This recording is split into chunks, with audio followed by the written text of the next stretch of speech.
Keeping venomous reptiles is an unforgiving hobby, requiring proper training and lots of experience. One simple mistake can be the difference between life and death. Remember, the most venomous snake in the world is the one that just bit you. There are no venomous snakes with training wheels. Just because you see Viperkeeper handle snakes a certain way does not mean you should try it too. Now, are you using natural lighting? It's a combination of, well, we use fluorescent tubing, and then we also you'll go with a UV bulb, puts off a good UVB, and then usually a hotspot if needed. It depends on each individual animal, but it just depends on the species. Yeah, I had a problem with one of my UV bulb suppliers. They screwed it up. Let me guess. Mirrored? Yeah, we won't say on here, but they were putting out something closer to UVC, and I sunburned and killed a lot of animals. Oh, really?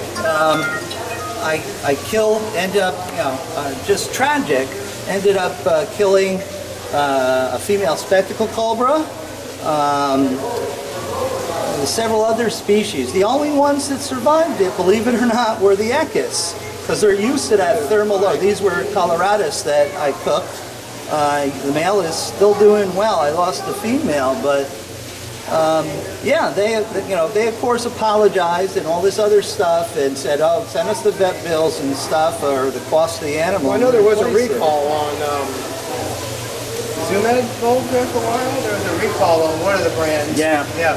Because of the amount they're putting out. Oh man, yeah. It was awful, and I couldn't figure out. I said, well, what the hell? What disease do I have going here in the collection? Because I'm very cautious with infection control because I know what's out there and what can get your stuff, but I couldn't figure it out. And then I put it together when I tried to hook the spectacle cobra and its skin just sloughed off, and I was like, oh my God, these are burns. I was beside myself. If I would have caught those people, I would have baked them under their own lights. Species of manta viper. Very nice. They're very reminiscent of my Ottoman vipers, which I guess has just been reclassified to manta viper. Yeah.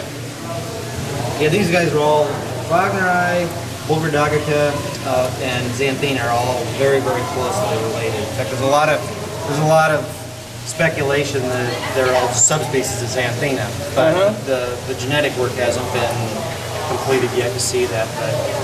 But nonetheless, they're very close. Yeah. Yeah, my Xanthina are just nutcases when it comes to feeding response. They're really dangerous. And good old beadeds.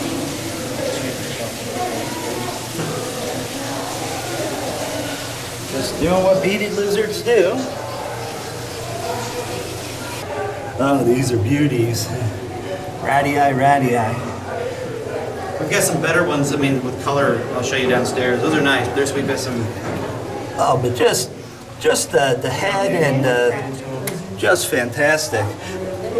And since you've been in the territory, you have it pretty much set up as a step that you would find them? Yeah, in fact, the keeper that takes care of this area, he's been over there with me twice, so he came back with a whole impression of what... You got a great photograph here. Here's Jeff in the field, and here's the typical habitat. Wow. Doesn't look much more different than what you'd find in northern timbers or Arizona. Sky Islands, yep. Yeah, look at this. So you got cattle grazing down below, the snakes are up high. Yeah. Wow, just fantastic species. Yeah, it's classic headshot. Beautiful animal. What a fantastic group of animals. And, is snakebite incident by these species over there high? Not really. No. People more or less. There's four species of venomous, all vipers that occur there. Three of them are fairly mid to high elevation. You have the Armenian viper, which is probably a mid elevation, 1,600 meters and up. And then you've got Viperkeeper irwanensis, which is a small meadow viper. Occurs sympatrically at a few locations with this species. And then in the far north, right near the Georgia-Turkey border, you get Viperkeeper derveski, which is probably the rarest small viper in the world. And people didn't even know it was there until it was the 80s when it was discovered. But the fourth one that occurs there is Macroviperkeeper levitina that occurs in the low areas. agriculture, and so it's the one that accounts for the majority of snake bite there, just because people in the snake are in the same area, and I was there during the time when they were actually harvesting a lot of the produce, and they're out there in the fields and hoeing and everything else, so the encounter rate is much greater. You're stepping on one or something else extra. Yeah, and Lebentina is a nasty critter. I've got several at home, not obtusa because I can't get that anymore, but yeah, just a very foul, unpleasant snake. But again, if you step on anybody, they'll be foul to you. So. My colleague, when he caught one, I'm trying to remember the exact size of this, has probably been over 25 years ago. Probably close to 30 years, but he caught one that was over 2 meters long. Wow. 2 meters, 4 centimeters, something like that. I mean, it was a huge snake. One of the largest ones ever recorded in the country, but they're very common in areas. The thing that's interesting is our new study site in the southern part of the country, right adjacent to the Iranian border, has Lebentina occurring at 2,200 meters with this species. Holy cow. And they're darker colored, which makes sense. Absolutely. Not quite as big, but we actually put transmitters in a couple of those this year because we're interested in seeing how does Ratty and Lebentina segregate themselves, for food, and are they doing different things, thermoregulating different, or are they just occurring together? There's just enough food there that they can exist, But it's amazing to find Lebentina at, it calculates out to about 7,000 feet, so it's pretty high elevation. See the Angolan, Brady? Yeah, I saw the Angolan. Most people don't really know that it's just sort of a ball python of a slightly different High-end. nature. We call ornate ball python. The other thing I want to point out, Al, I don't know if you noticed, but a lot of our murals on the back of our enclosures are hand painted by a local herper/artist. And what we do is hand him a photograph, and he recreates the photograph. This is actually Olavi Gorge in Africa. And he does the same thing in several other areas. We'll give him a photograph of his Australian, you got basically a hardwood forest kind of transition period. Same thing with the black mamba. This is a classic Armenian type situation, so he's a very good artist. Yeah. And most people don't know that, black mambas really love to be in trees. Everybody tries to keep them on the ground. What's nice about the murals, I think, is you don't have to put as much cage furniture in. That's right. It leaves more space for the animals because you can kind of gives you a background. Well, it gives you a great view from out here, and the less clutter is easier for the keeper and better for the animal. I think they're fantastic animals. My favorite. I've got one baby left that's 3 years old now, and I've got 2 adults, but I don't think I've cooled them off enough to get them to breed properly. That's a female I'm very curious about, the one you're looking at right there. She looks a little thick in the rear end, and we've actually had baby born here 2 years ago. Last year we didn't get anything, and this year I'm hoping. What do you do during the winter? Anything different? This whole area, actually this whole half of this bunker is cooled down and very cool. Yeah, I put them in the coldest spot of one room that I have. How cold? Well, you got temperature drops typically during the night down in the 50s. And this one goes probably about 55 usually, sometimes maybe a little bit lower, maybe closer yeah. to 50. But, what I think I have to do is just blanket off, make it totally dark, just bring it down a little bit more. Yeah, fantastic species, certainly one of my favorite. Beautiful. We actually have some babies from last year downstairs we're going to show you. I've got Tyrannicas at home that I'm trying to get to breed too. Mount Mang Viper, everybody loves the Mangshangs and such. Certainly very, very lovely thing.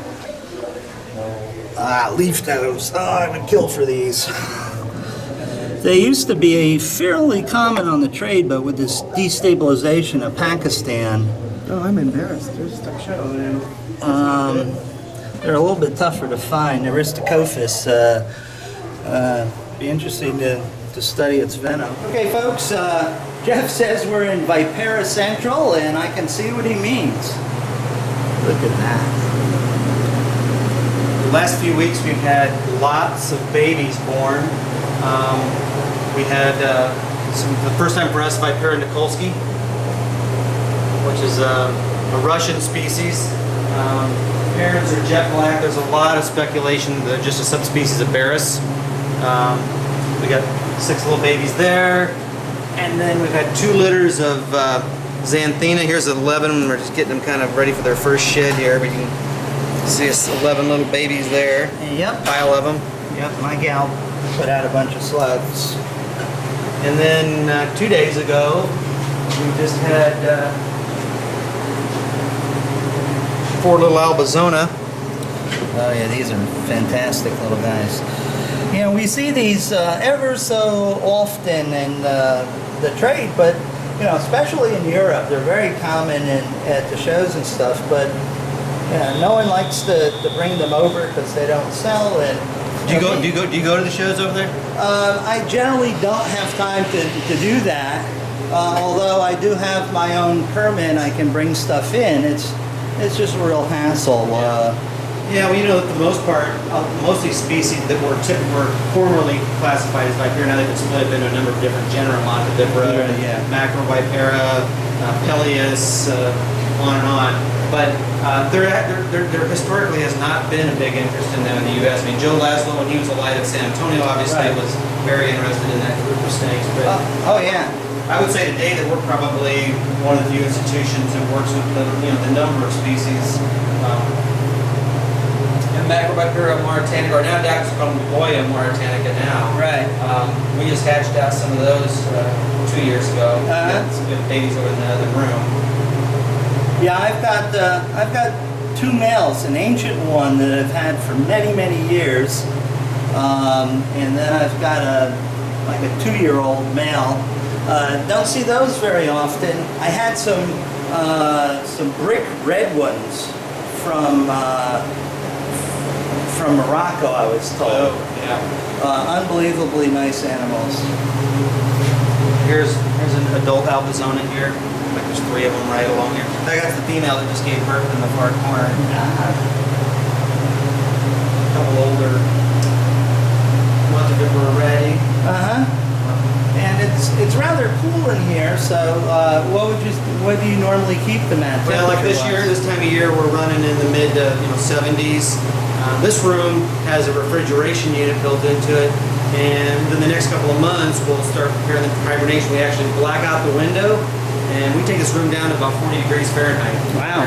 Yeah, we get them really cold, and we give them about 3 months of cooling and start warming them back up. We hydrate everybody really well. We make sure they have water, obviously, all the way through their cycle. But and then we start feeding them, and we start introducing them. We're a firm believer in combat. We have a lot of males, and so we'll put them in these bigger enclosures, let the males combat, introduce females. We now have population management plans through AZA for both Ratty and for Boggerai, and we maintain both of those programs through the zoo. So we have we have some of the recommended breedings here. We've also sent a lot of our offspring, obviously, out to other AZA institutions. So now, since you've been breeding these for a very long time, do you notice any particular skew on sex ratio of offspring? Is it male heavy?